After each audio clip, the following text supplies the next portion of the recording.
Esto es Israel, y esto es Tel Aviv, el centro densamente poblado, desarrollado y próspero del país. Aquí también se encuentra el río Yarkón, una vía fluvial que a principios de la década de 2000 comenzó a denominarse muerta. ¿Cómo pudo suceder algo así? Mira, aquí hay una tubería por la que salen residuos, y hay cientos de tuberías como esta. Cada una de ellas vertía activamente todo lo que no era necesario para el ser humano, todo tipo de productos químicos, además de residuos domésticos. Pero eso no fue lo único que mató al río. Añadamos a esto las presas, el desvío del agua, y el resultado es una zanja de desagüe en lugar de un río. No suena muy bien, así que ¿no sería bueno arreglarlo todo? Sí, e Israel lo hizo de una manera muy inusual. El país tomó una decisión descabellada, soltar allí peces muy raros que ya se habían extinguido en la naturaleza. Es decir, aquí tenemos peces que hay que proteger con todas las fuerzas, y los enviaron a la muerte. Pero eso no es lo más interesante. Durante mucho tiempo los criaron cuidadosamente en laboratorios bajo supervisión, preocupándose por cada ejemplar. Y el problema es que ninguna de estas criaturas es capaz de sobrevivir en un río destruido por los humanos. Pero entonces, ¿por qué Israel decidió saltar el río con peces que seguramente no sobrevivirían en él? ¿Y qué tipo de plan es ese? Ahora lo sabrás. Un pez muy raro.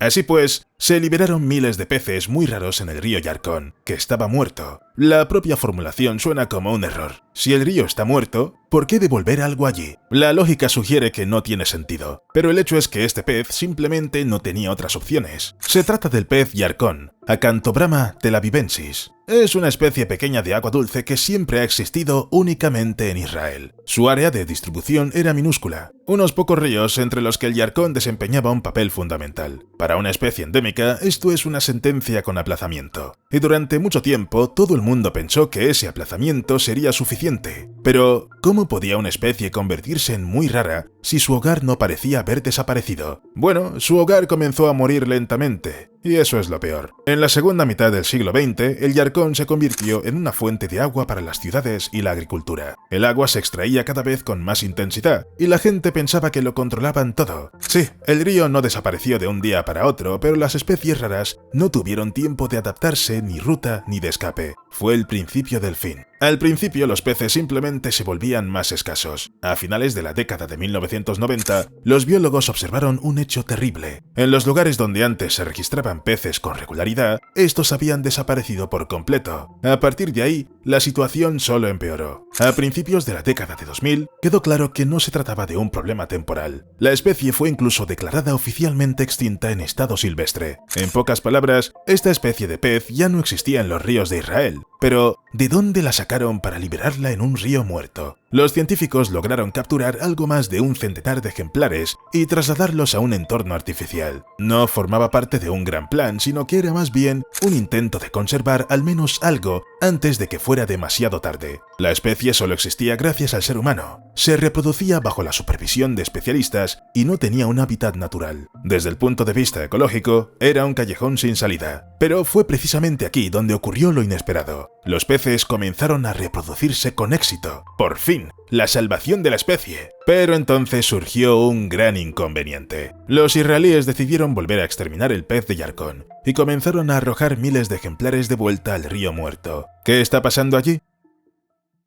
Operación Locura.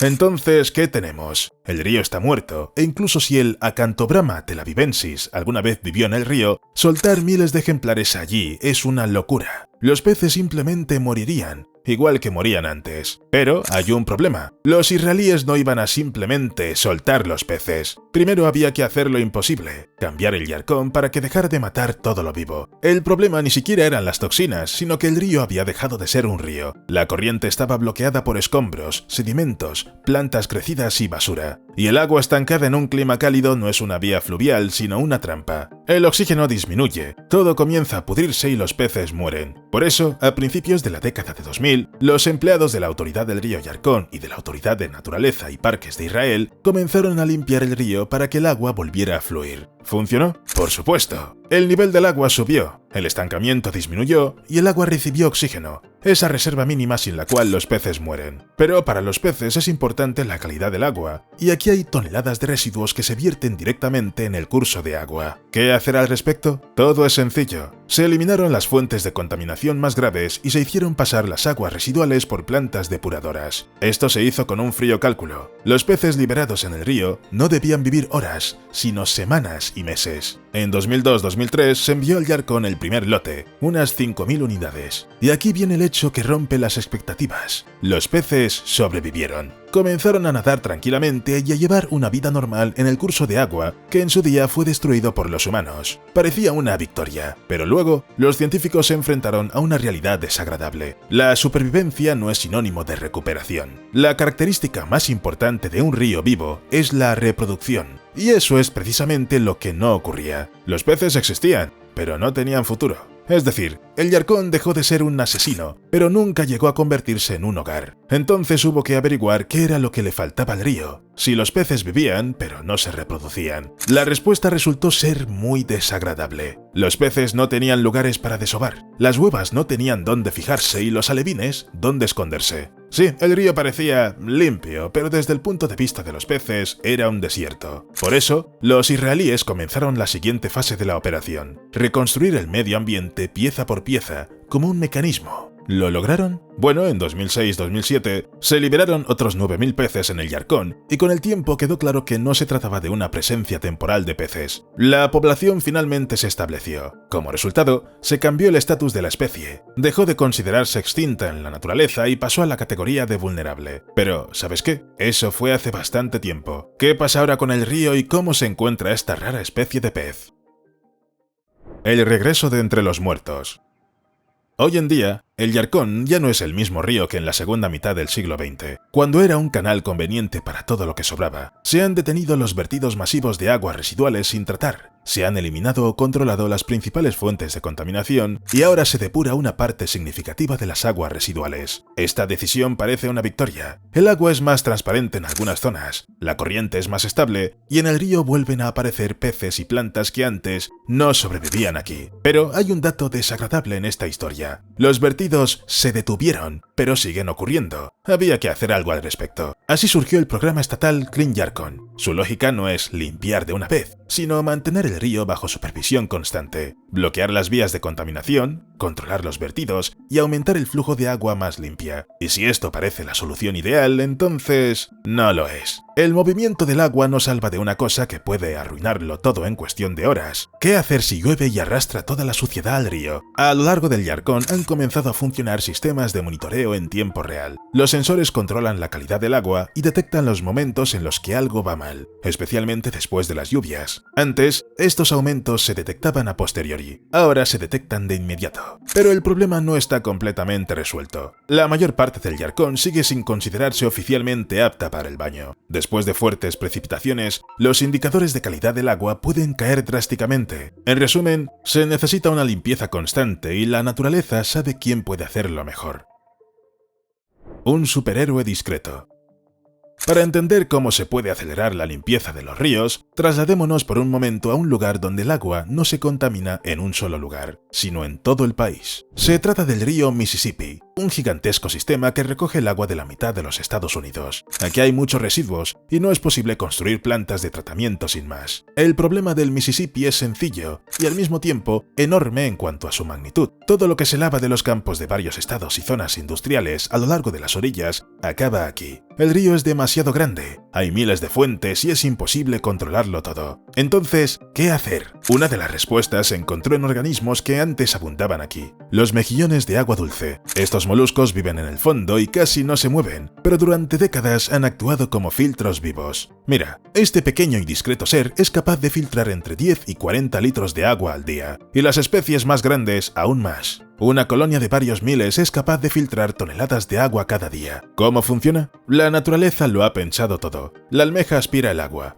la hace pasar a través de su cuerpo y retiene las partículas en suspensión, las bacterias, las algas microscópicas y la materia orgánica. El agua sale más limpia y todo lo superfluo se recicla o se deposita en los sedimentos del fondo. Cuando hay millones de mejillones viviendo en un río, filtran enormes cantidades de agua de forma continua, día y noche. Y aquí surge una pregunta muy interesante. Si los mejillones son tan buenos filtradores, ¿dónde se han ido del Mississippi? Bueno, no han desaparecido por completo del río, simplemente su número se ha reducido muchísimo. La contaminación también es de diferentes tipos y algunas de ellas incluso destruyen las mejillones. Además, las obras de tracado y las numerosas presas que retienen el agua también son causas por las que ha disminuido el número de pequeños filtradores. Por eso, siempre se han enfrentado a una tarea importante, pero muy difícil: cómo recuperar los mejillones si están desapareciendo rápidamente. Aquí ayudó una estrategia compleja. Los mejillones se crean en laboratorios e incubadoras, utilizando el ciclo natural de desarrollo, en el que las larvas se adhieren temporalmente a los peces.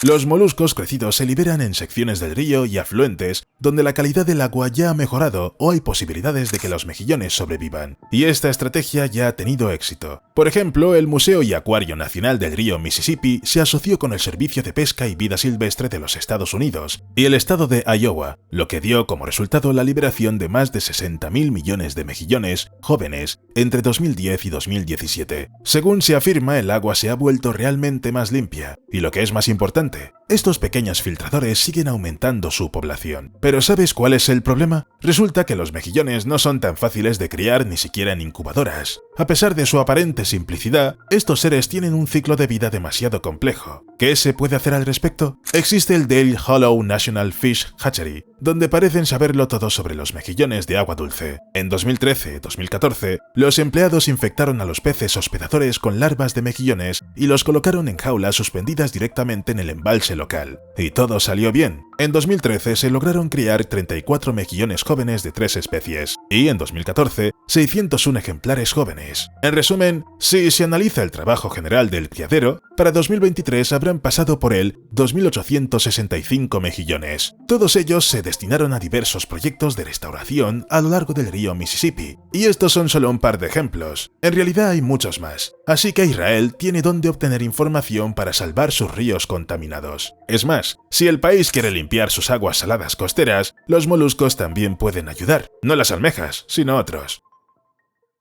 En guardia de la costa de Nueva York. Trasladémonos a la costa de Nueva York. Mira, la gente descansa, disfruta de la vida. Pero, en realidad, aquí se esconde un gran problema. Todo tiene que ver con las tuberías. Son viejas, están ocultas bajo el asfalto y se diseñaron cuando la ciudad era más pequeña. Mientras el tiempo es bueno, todo funciona. Pero en cuanto llueve, el sistema se colapsa. Toda el agua sobrante va directamente a la bahía, los ríos y las ensenadas. Cada año se vierten en las aguas costeras decenas de miles de millones de litros de residuos domésticos sin tratar, productos químicos, derivados del petróleo. ¿Cómo pueden salvar esto unos moluscos? Bueno, las ostras son otro superfiltro del mundo natural que hace lo que las ciudades pagan millones por hacer. Sin bombas, sin filtros, sin electricidad, una ostra adulta filtra hasta 200 litros de agua al día. Sí, todo funciona de forma muy sencilla. El agua entra turbia, con sedimentos, bacterias y materia orgánica, y sale notablemente más limpia. Pero, ¿por qué hacen esto las ostras? Nadie les paga un sueldo. El caso es que para la ostra no se trata de caridad, sino de comida. Se alimenta de lo que para nosotros parece contaminación, y cuantos más residuos hay, más saciada queda la ostra. Pero espera, si funcionan tan bien, ¿por qué las aguas costeras de Nueva York están tan sucias? Hubo un tiempo en que había tantas ostras en las costas de Nueva York que no se consideraban algo importante, sino más bien un elemento del paisaje. Se comían, se vendían y se pescaban por millones. En el siglo XIX y principios del XX, la pesca era ilimitada. Los arrecifes se desmantelaban más rápido de lo que tardaban en recuperarse. Las ostras desaparecían en grandes cantidades. Además, la ciudad cambiaba constantemente. La construcción de puertos y el dragado constante borraron los antiguos arrecifes de ostras del mapa, y con ellos desaparecieron también los lugares de partida para una nueva vida. Las ostras jóvenes simplemente no tenían dónde adherirse. Sin una base sólida, no sobrevivían. Poco a poco, las costas de Nueva York se fueron quedando en silencio. Casi sin darse cuenta, desaparecieron esos pequeños superfiltros que antes trabajaban las 24 horas del día, limpiando el agua mientras la ciudad crecía sobre ellos. Y ahora quieren recuperarlos. o mejor dicho, ya los están recuperando. El proyecto Billion Oyster se ha fijado en el objetivo de devolver a Nueva York 1.000 millones de ostras para 2035 y de este modo limpiar sus aguas costeras. Sin embargo, aquí surge inmediatamente la pregunta: si quedan tan pocas ostras, ¿de dónde las obtiene el proyecto? Todo comienza en la cocina, más precisamente después de la cena. Las conchas de ostras vacías se recogen en restaurantes de todo Nueva York, y luego comienza lo más interesante. Las conchas se limpian, se dejan reposar, se eliminan los restos orgánicos y solo entonces se convierten en lo que la naturaleza había previsto, la base para una nueva vida. En estas conchas preparadas se colocan pequeñas crías de ostras, se adhieren a la superficie y comienzan a crecer, y luego les espera un traslado. Las ostras jóvenes se trasladan a zonas de recuperación en el puerto, donde se fijan, aumentan su masa y con el tiempo se agrupan en densas colonias. Así surgen los arrecifes, funcionales, vivos, que poco a poco devuelven a los moluscos a lugares donde casi habían desaparecido. Todo esto es muy complicado. ¿Tiene el proyecto algún éxito? Desde el inicio del proyecto se han contabilizado cientos de millones de ostras. Ya se han recuperado más de 140 millones de ejemplares. Además, se han creado al menos 18 zonas activas con arrecifes, donde han echado raíces y siguen creciendo sin intervención constante. Pero quizás lo más sorprendente aquí es el papel que desempeñan las personas. En el proyecto participan cientos de restaurantes y alrededor de 100 escuelas de Nueva York. Miles de estudiantes y voluntarios pasan por este ciclo, desde una concha vacía hasta un arrecife vivo. ¿Cuál es el resultado? Gracias a los esfuerzos conjuntos, mejoran la calidad del agua, regresan otras especies y la costa se vuelve más estable. Todo esto no se debe al concreto, sino a los mismos arrecifes que la ciudad perdió en su día. Entonces, ¿devolver los moluscos desaparecidos es una idea absolutamente buena? Sí, los mejillones y las ostras son excelentes filtradores. Sin embargo, eso no significa en absoluto que soltarlos en Israel equivalga a salvar al país de la contaminación. La historia conoce ejemplos en los que los animales acuáticos llegaron a lugares equivocados y como resultado se produjo una catástrofe. Historia invasiva.